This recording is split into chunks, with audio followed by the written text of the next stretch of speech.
बात यह है जी कि एक तो वो जो उन्होंने हाथ नहीं मिलाया, वो जेस्चर अगर देखें, जेस्टिकुलेशन देखें, तो that was contrary to the spirit of the game. लेकिन आईसीसी का कोई भी कोड उस चीज को कवर नहीं करता डायरेक्टली कि अगर हैंडशेक नहीं होगा तो कोई पेनल्टी होगी या कोई ऑफेंस जो है वो होगा। तो आपने मैच रेफरी को गलत रगड़ दिया। एक तो जो मैच रेफरी ने आपको मैसेज पहुंचाया था, वो ठीक है कि being match referee he should have been neutral. जी। लेकिन लास्ट मोमेंट उसको जिसने मैसेज दिया था इंडियन टीम का, वो इंडियन टीम मैनेजमेंट नहीं थी, वो एशियन क्रिकेट काउंसिल ही का इवेंट मैनेजर था जिसने मैसेज दिया था।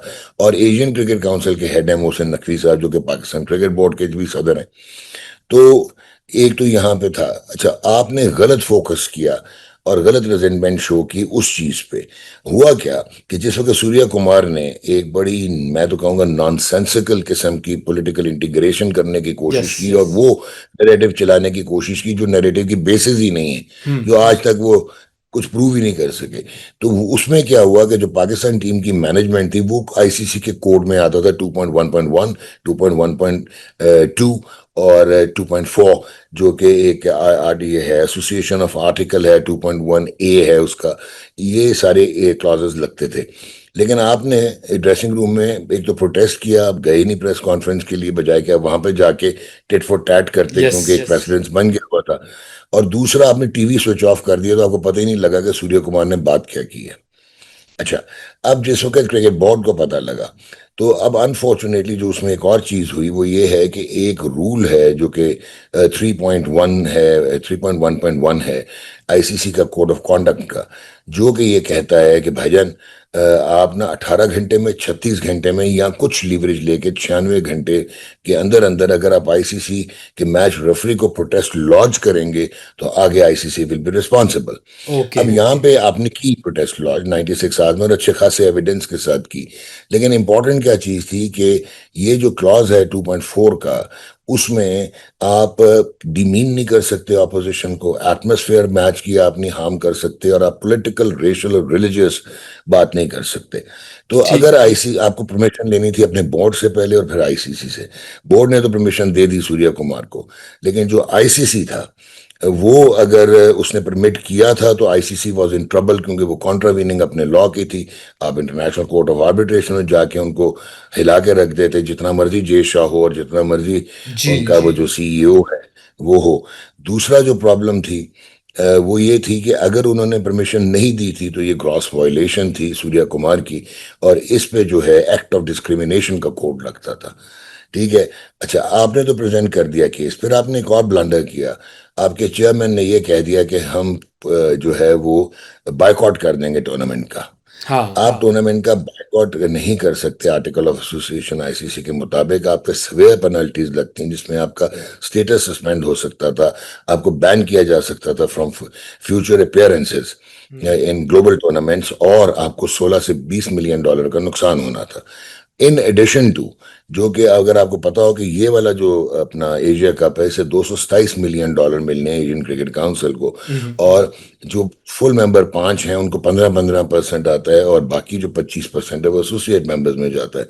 और इंडिया क्या करता है, वो अपना जो 15% है वो भी खुद नहीं लेता, वो इन एसोसिएट मेंबर्स को डोनेट कर जी देता जी। है। तो इसलिए उनकी, जिसको कहते हैं ना, गैर सगाली ताकत बढ़ी है, डिप्लोमेटिक ताकत on the basis of money. हाँ। तो आपको, अच्छा, फिर आपके चेयरमैन को शायद किसी ने ये भी उनको, क्योंकि उनका काम नहीं है, उनकी टीम का काम है एडवाइजर्स का, वो उन्होंने ये भी नहीं बताया कि सर, आप क्योंकि डायरेक्टर हैं on the board of directors of ICC, तो आप पे ICC code of ethics for directors भी एम्प्लॉय होता है, लागू होता है। और उसमें भी आपकी वायलेशन हो जाएगी अगर आप अपनी ही आईसीसी को डाउनकास्ट करने की कोशिश करेंगे, डिस्टर्ब करने की कोशिश करेंगे उसके प्रोसेसेस को।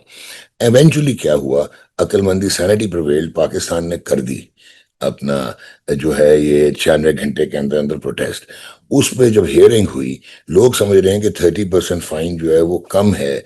जो मैं समझता हूँ जी, वहां पे थोड़ी सी मुझे ऐसे लगा है कि फेवर हुई है उनकी। एक तो ये था कि पीसीबी ने एक और मिस किया, और ग्लेयरिंग मिस था, वो बीसीसीआई ने ट्वीट किया था और शुभन गिल ने भी रीट्वीट किया था जो सूर्य कुमार ने बोला था।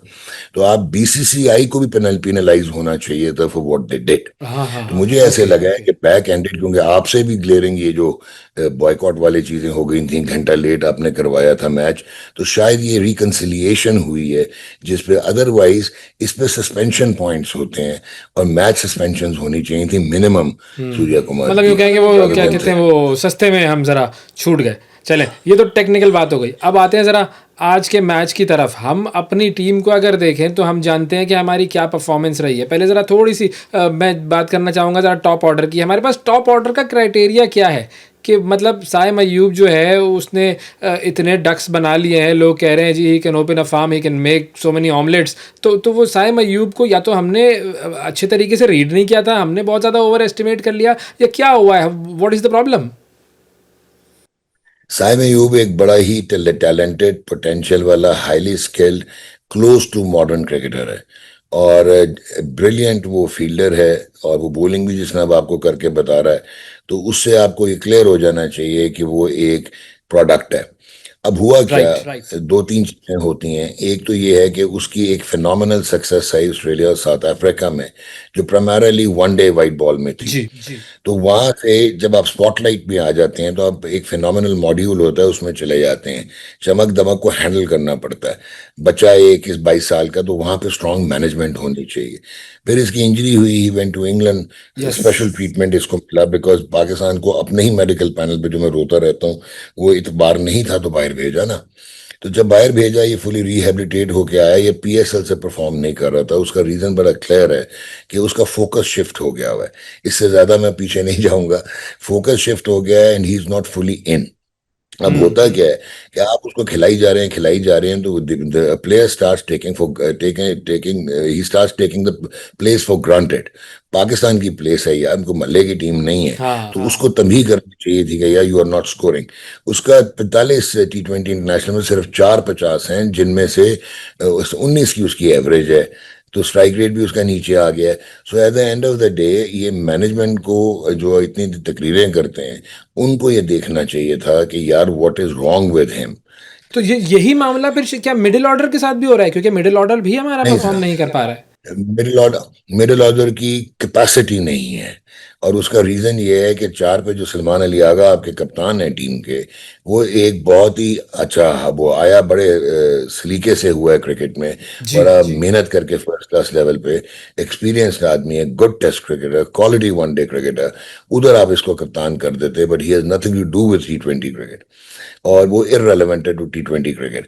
अब क्योंकि वो कप्तान है, वो जब बीच में फिट होता है, तो ना उसके आगे वाले रन कर रहे हैं ना पीछे वाले, उसको तो एक मदद चाहिए थी ना दूसरे एंड से, क्योंकि खुद तो उसकी कैपेसिटी है नहीं। T20 की बात कर रहा हूँ, दूसरे टीयर्स की नहीं। तो वहां पे वो अनफॉर्चुनेटली टीम का बैलेंस आउट हो जाता है। सो मच हो कि आपको हसन नवाज, जिसका स्ट्राइक रेट जो है इंटरनेशनल क्रिकेट में, करियर स्ट्राइक रेट 158 का है, और उसका 143 का कैरियर स्ट्राइक रेट है ऑल T20 क्रिकेट में। और वो एक ऐसा प्लेयर है जो कि वो पावर हिटिंग कर सकता है, जो उसके स्लॉट में हो। आपने उसको ड्रॉप कर दिया। फिर आप इतने डरे हुए हैं कि आपने bits and pieces allrounder number 10 तक खिला दिए, जहां पे आपने फहीम अशरफ को इनिशियली सही यूज नहीं किया। जी। वो गेंद कर सकता था, तो वो न्यू बॉल बॉल कर सकता था, तो आपने उससे बॉलिंग नहीं करवाई। फिर कप्तानी आपकी इतनी लकलस्टर हो गई कि इंडिया के साथ जो मैच था, जो आप हारे थे पहले वाला मैच, वहां पे आप शायद 91 आपने किया। जी। दूसरा मैच था या पहला मैच था जहाँ पे 91 पे आप 10 ओवर में थे? पहला मैच था। तो वहां पे आपको फ्लो में थे आप। तो बजाय कि आप वहां पे पिंच हिटर शाहीन अफरीदी भेजते, या नवाज भेजते, या राना भेजते, खबा फहीम, आपने भेज दिया हुसैन तलत। हुसैन तलत बेसिकली जो है वो है, जिसको कहते हैं ना, he can stem the torrent, के ऊपर से अगर जल्दी आउट हो जाए तो वो रोटेटर, और वो बड़ा अच्छा प्लेयर है मिडल ऑर्डर का, लेकिन वो रोटेटर और वो स्ट्राइक है। और वो रोटेशन, स्ट्राइक रोटेशन, वहां से आपने 17 गेंदों पे 17 रन किए। फिर साहबजादा फरहान ने उस दिन 2 ओवरों में एक गेंद खेला। फिर उसके बाद अनफॉर्चुनेटली मोहम्मद नवाज, जो कि बल्ला निकलता है, बहुत ज्यादा हिटिंग करता है, उसने 19 में से 9 डॉट खेल दी। फिर आप आगे चले तो आपने जो शोर और शराबा मचाया हुआ था कि रिजवान ठीक नहीं है और हम लेके जाएंगे मोहम्मद हारिस को, उसको आपने बॉलिंग बैटिंग ही नहीं करवाई। और जो शाहीन अफरीदी था जो कि 207 और 208 के स्ट्राइक रेट से पिछले 2 मैचों में हम्म। लो स्कोर पे कंट्रीब्यूट कर चुका था, उसको आपने भरी नहीं करवाई, खुद आप खेलने आ गए। तो वहां पे अजीब सी सारा ये बात थी। पूरा फिर अरेंजमेंट ही मोहम्मद खराब हो गया। ये दूसरे मैच का मामला था ना कि जब हम बहुत अच्छी तरह से हम खेल रहे थे। अच्छा, फिर अब आपने मोहम्मद मैं नवाज, मैं इसी को एक थोड़ा चीज सा और, कंपेयर मोहम्मद करूं जरा। नवाज।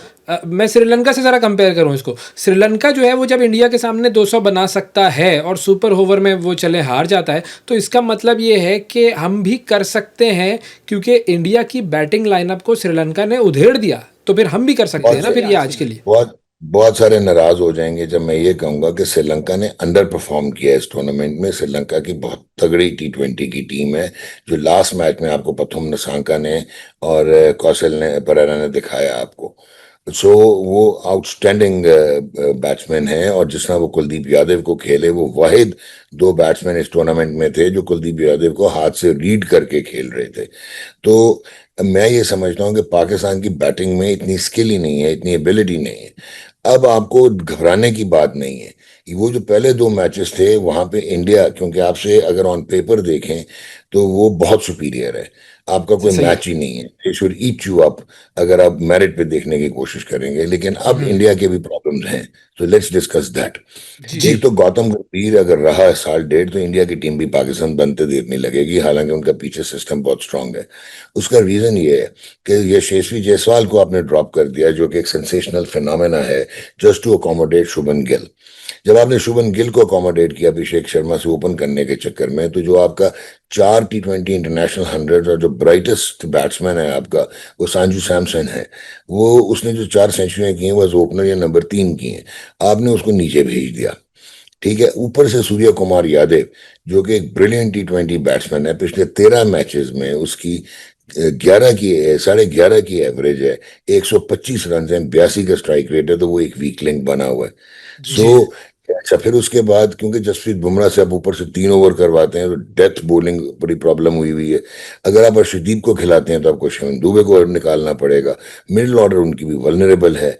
तो इसके ये नहीं है कि ये Indian team is unbeatable, you can beat them. एक दूसरा, जब आप फाइनल में आ गए, उनके पास देखें कि कितना ड्रैग है, उनके पास पॉलिटिकल ड्रैग है, नैरेटिव है। हम्म। वो इंडिया उतरेंगे कैसे अगर मैच हार जाते हैं तो, whereas you have nothing to lose हमारे पास तो बिकॉज नथिंग टू लूज वाला मामला है। यस। तो इसका क्या मतलब हुआ कि दे स्टार्ट अंडर प्रेशर। तो पहले जो 85-15% लगता था इंडिया पाकिस्तान, आज का मैच 50-50 होगा, could go either way on one individual brilliance.